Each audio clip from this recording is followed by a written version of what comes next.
L'île de Bas, nous vous y avons emmené tous les jours à travers notre feuilleton. Voici le 5e épisode. Ils sont le lien avec le continent. C'est ce dont tu voulais nous parler, Nathalie. Et j'ai pas pu résister, Laurent, pour Ouais. vous en parler. Voilà, je suis venue sur l'eau pour humer cette air iodé, parce qu'à Marseille, j'ai un petit peu moins quand même de d'iode. Diode.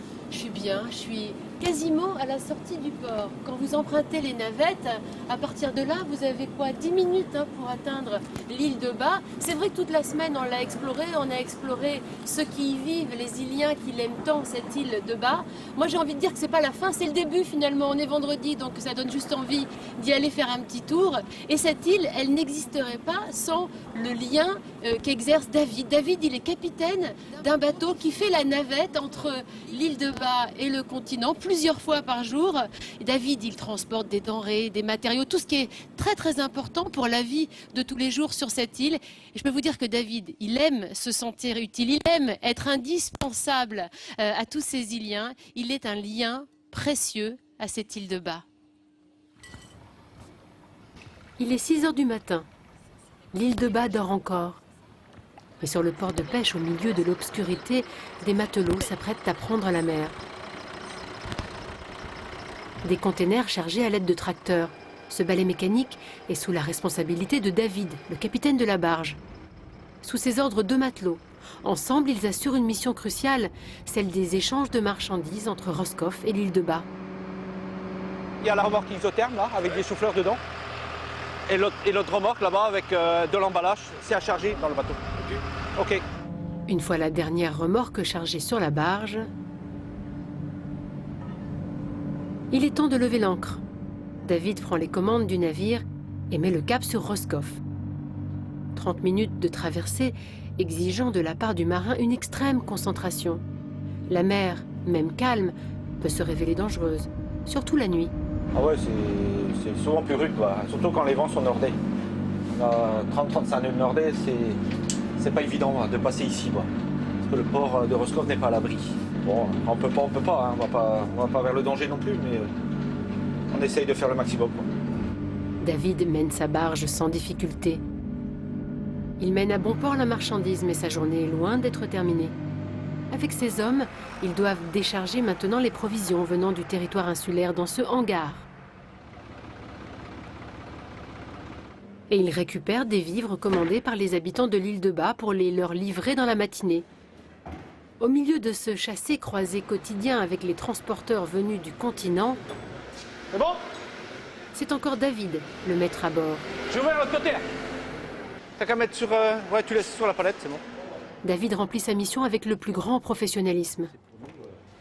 On est responsable, quoi. À nous d'être vigilants et de contrôler déjà la marchandise si elle est bien surgelée, elle est bien fraîche et voilà, quoi. Parce que si elle part déjà avec du positif qu'elle réduit dans le négatif, on refuse la marchandise, quoi. Les transporteurs partis, David vérifie maintenant la marchandise à livrer. Son bateau ne fait qu'un aller-retour par jour. Il ne doit rien manquer sur cette palette qui va être acheminée dans quelques minutes jusqu'au territoire insulaire. Des tomates, des pommes ou encore de la viande. Cette nourriture est vitale pour les habitants de l'île de Bas. Mais le service de livraison ne se limite pas à ces denrées. Ça, c'est un colis pour un particulier. Voilà. Il y a 2 ou 3 colis, là. Parce qu'on livre tout à domicile, là. David et son équipe livrent au domicile des Iliens, y compris les colis les plus lourds, comme cette machine à laver.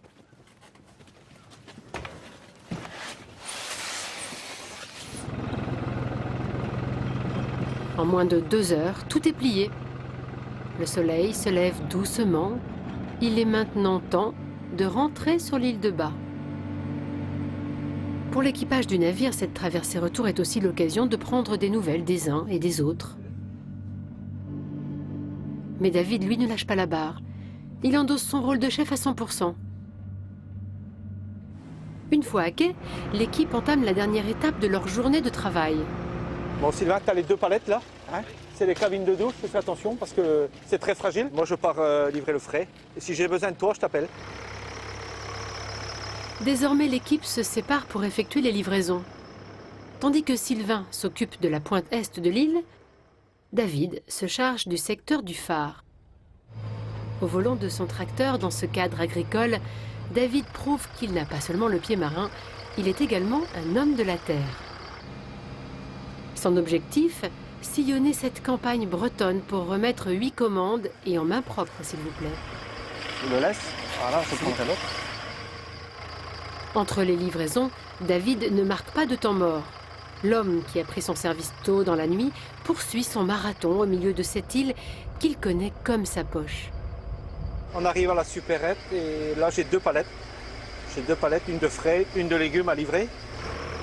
Même si la fatigue est là, David prend plaisir à travailler au grand air sur l'île de son enfance. Et le contact humain avec les habitants de l'île de Bas l'encourage à remplir sa mission jusqu'au bout. Et tu as une de fruits. D'accord. Ben, merci David. À demain. À demain, ça marche. David repart avec le sentiment du devoir accompli. Il est 11h30 et sa tournée est terminée. Mais son repos ne sera que de courte durée. Demain, il reprendra la mer aux aurores pour assurer le lien entre l'île de Bas et le continent. On comprend pourquoi David se sent si précieux à l'île de Bas. Il est un lien essentiel. Et c'est vrai qu'il n'est pas le seul. Parce que quand on va sur l'île de Bas, on peut être assez dérouté par le fait qu'il n'y ait pas de voiture. Et ça, c'est plutôt bien.